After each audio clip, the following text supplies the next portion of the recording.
Bonsoir à toutes et à tous et bienvenue dans ce nouvel épisode d'un 2, 3 BD chez les libraires. Alors, je vous propose d'aller faire un petit tour ce soir dans les Alpes et plus principalement dans une des plus belles villes de France quand même, qui est Annecy. Et on va retrouver Vincent de la librairie BD Fugue Annecy. Salut Vincent. Salut Christophe. Bon, tout va bien Annecy, c'est beau? Oui, c'est bien, on est très bien là, ça va.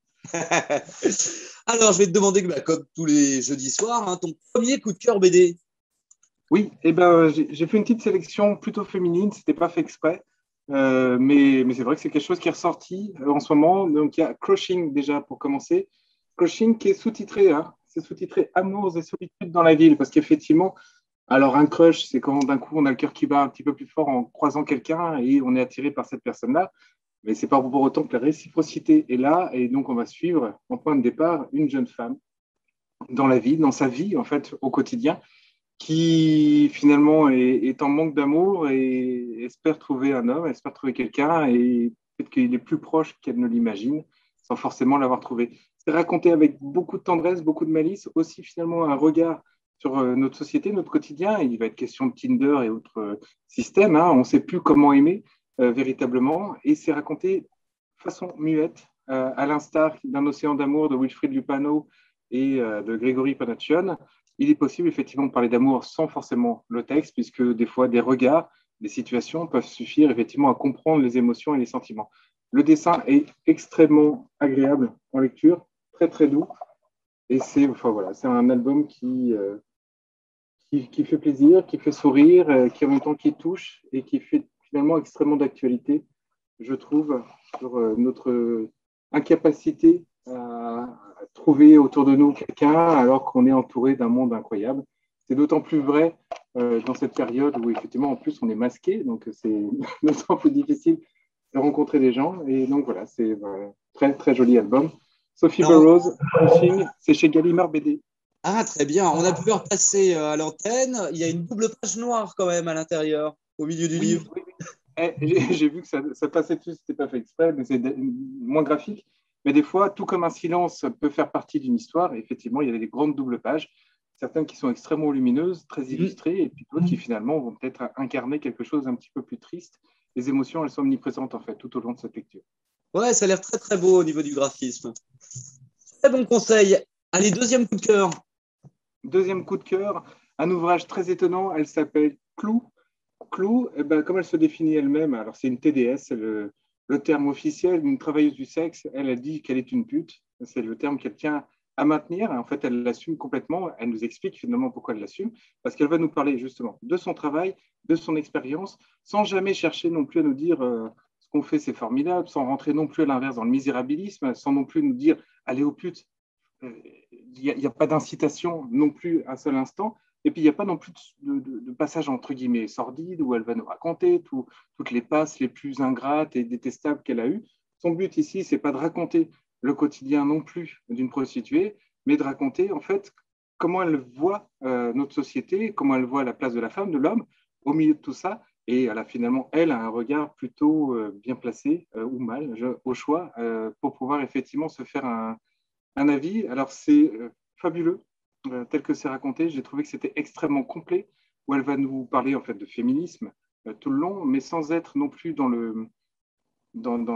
C'est pas revanchard, c'est pas agressif, il y a aucune volonté effectivement de péter la gueule à tous les mecs ou à avoir des injonctions à expliquer à un tel ou une telle qui ne pense pas comme il faut.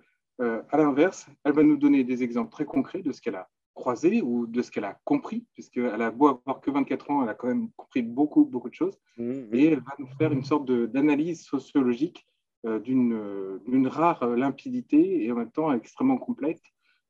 J'ai lu beaucoup de choses sur le sujet, hein, sur le féminisme, que ce soit le King Kong Theory de Virginie Despentes, Mhm. extraordinaire, que ce soit toutes les bandes dessinées qu'on a pu avoir aussi autour du sujet. J'ai écouté beaucoup de podcasts.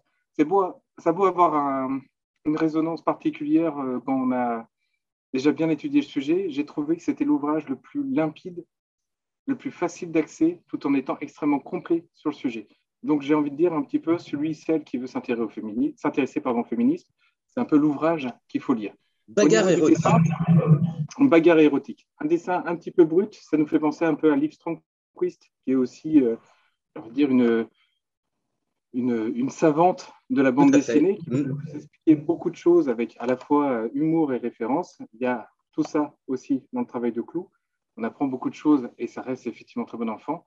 Ça reste même plus que bon enfant, en fait, ça reste très positif, très bienveillant. C'est quelque chose que j'ai beaucoup aimé aussi dans cet ouvrage-là, c'est qu'on ne se sent pas à aucun moment jugé, on ne se sent pas non plus à aucun moment pointé du doigt ou une colère, même si elle a une révolte en elle qui est évidente, cette colère, on ne la reçoit pas, nous, de plein fouet. Ça va juste nourrir sa réflexion pour nous amener au contraire quelque chose de plutôt très positif, un regard sur l'humanité qui va ouvrir beaucoup de portes dans la pensée de chacun en le lisant. Donc voilà, Clou, qui nous a fait Bagarre érotique, et c'est chez Anne Carrière dans la collection Sex Appeal, qui est de Camille Emmanuel, qui est une collection plutôt littéraire, et donc voilà, un ouvrage graphique au milieu.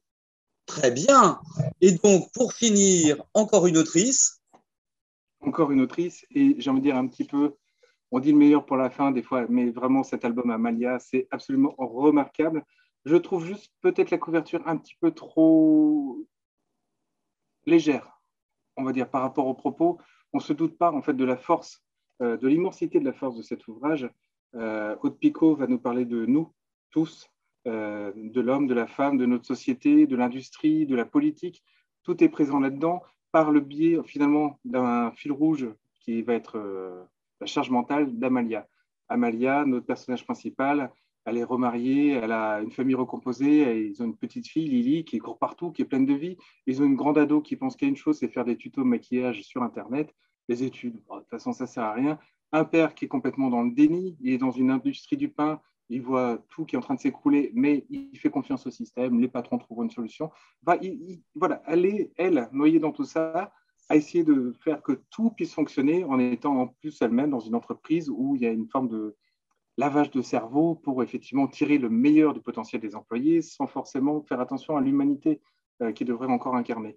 Et c'est d'une richesse incroyable, mais toujours en étant, je trouve en tout cas, réellement très drôle, parce que la gamme de personnages, la famille notamment d'Amalia, ils ont tous ce petit quelque chose, ces petits dialogues par-ci par-là, qui les rend déjà un petit peu plus humains, qui souvent sont très drôles et extrêmement bien vus, et en même temps qui vont donner ce petit quelque chose qui les rend réels et qui fait qu'on va quand même les aimer, évidemment.